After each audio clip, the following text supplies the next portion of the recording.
thanks everybody for being here. You guys taking some time out of your day to have a good conversation. We are in the middle of Black History Month right now. And what I love about our church is that although we recognize Black History Month, it's not the only time we recognize culture, diversity, unity. We've actually had that conversation for years, ongoing. And you've all been a part of it in different ways.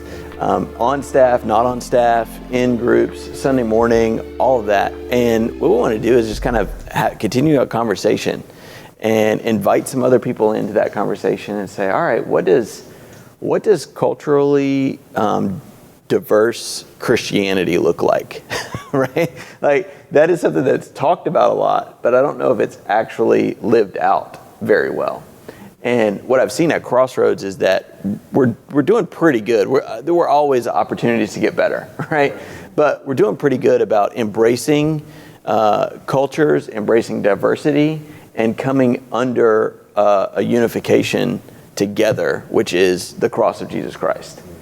And so I would say, I guess to kick us off, to start the conversation, jump in wherever, right? But what do you feel like are some challenges as a culturally diverse church that we face? Crossroads that you may face in your different areas, but what are some things that are challenging in being a culturally diverse church? Being patient. I would say being patient is a tough one. Yeah. Because I think everyone comes through the doors, no matter whether it's your job, your school, or your church in this case, and you have biases. Not say your biases are necessarily bad, but they're preferences. They're part of your perspective of how you see things.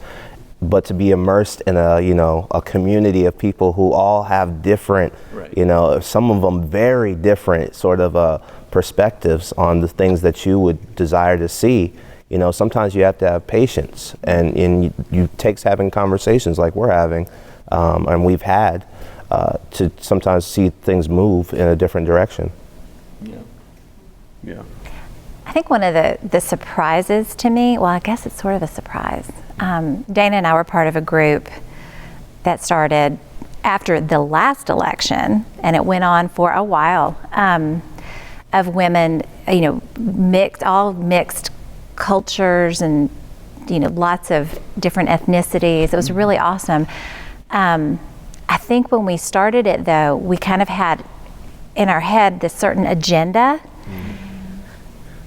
that did not flow at all the way we thought it would. But I think holding it openly, just kind of going with it. But I think what has surprised me is time. It takes time. Mm-hmm. It's not one conversation and a formula. It is time. It's such an investment. Yeah. And the word intentional is thrown out all the time, but that is exactly what it is. I mean, it has got to be sought. Yeah. And stuck with. Yeah. I agree. And to not make it a checkbox thing. Like, just say, okay, we've checked off this group, we've checked off this item, we've checked off this topic. To really sit there and invest the time, like you said, to be in that open space and just let it happen sometimes. Just let the Holy Spirit do what He's going to do in that space, taking everything off of your agenda, throwing it out the door, and just letting it morph into what it morphs into. And that has been, it can be a challenge, but it can also be so rewarding in the end when that finally happens and you start to see something beautiful emerge out of it. And I think that group was one of the most beautiful experiences that I had ever been involved in, because I got to meet some amazing women. I got to hear some heart-wrenching things. I got to put my heart on the table on some things, and that was hard. But it was a safe place. Yeah. So then to conclude it with the safety, not only the safety of each other, but also safety within the confines of the gospel. What is the gospel saying about this? How do we love each other through this? So that's something that I picked up on that was really amazing. Yeah. for me, one of the biggest challenges when we talk about pursuing reconciliation and being in harmony with people from so many different points of views is just the unwillingness for myself and other people to be uncomfortable, right? Jesus says, blessed are the peacemakers. Peacemaking is not a passive thing. It's something that you are doing. And it's a contact sport that you got to understand that you will get uncomfortable and you got to be willing to be uncomfortable, but also be in those spaces where you can speak truth, but also lead with grace. You can listen to other people's point of view. And like you were saying earlier, it's not just talking and listening so I can rebuttal, right?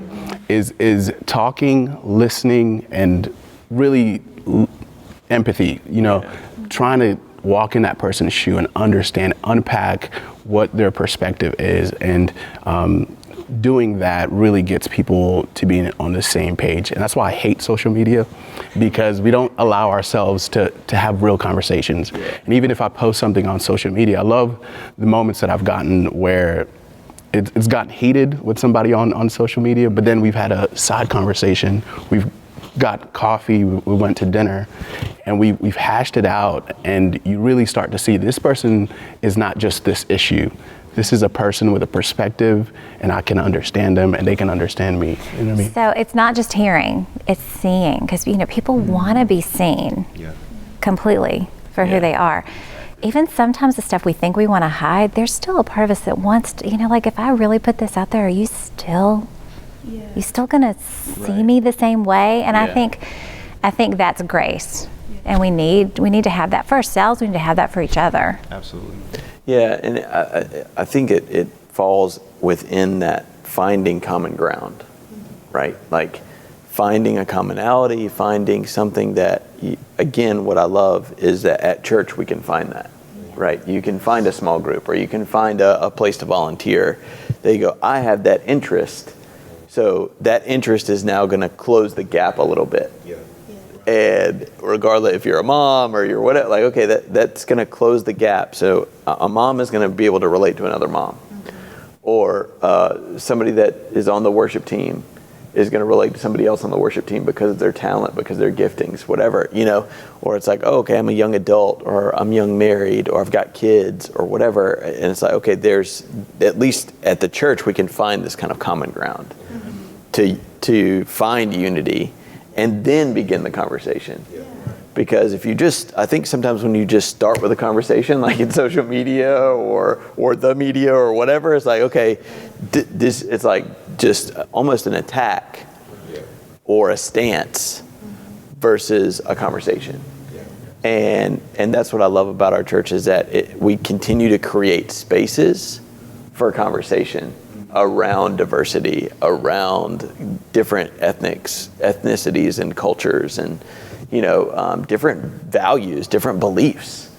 And we go, all right, well, now where do we go from here?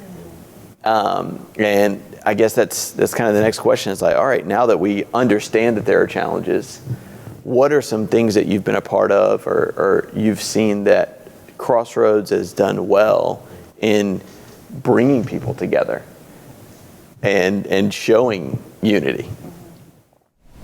Well, again, you talk about commonalities. When I think about so many of the ministries that we have, whether in a shameless plug here, MOPS or CBS and things like that for women, but then I think about our care ministries, like divorce care and just all those things that, grief share. Golly, if you're going through that, man, have you got something in common with other people who are going through those things.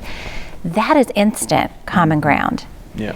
And that gives you, like you said, the space to then even explore other things. And that's beautiful. Yeah. So. Yeah. And I've seen in some ways, if you can't find it, you can create it. Like there have been some groups that have just come out of the blue, like, oh, that group is meeting. They had that thing that they were interested in. Or somebody said, hey, I'm looking for this. I can't find it in the other groups. And they had the, the green light to go start something else in some of the other ministries. So I thought that was really amazing. Like just really cool thing that happened. There's a space to be, not just to fit in. Because, sometimes you come into churches or church culture and you kind of survey the room and you say, okay, well, this is how they are, so this is what I have to be in order to be here, to be part of here. But the beautiful thing about the gospel and that Crossroads, I believe, replicates well or reflects well, is that, it's a come as you are. People hear that all the time where it's like, come as you are. And they're like, yeah, you're just saying that, but you're going to judge me at some point. Well, technically, we're not called to. Right. We're called to receive you and point and love you to Christ.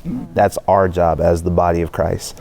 And so within that is, perfect example, like what Dana was saying, where it's like, if you can't find something that you have a desire for, there's room for you to still be who God has made you to be.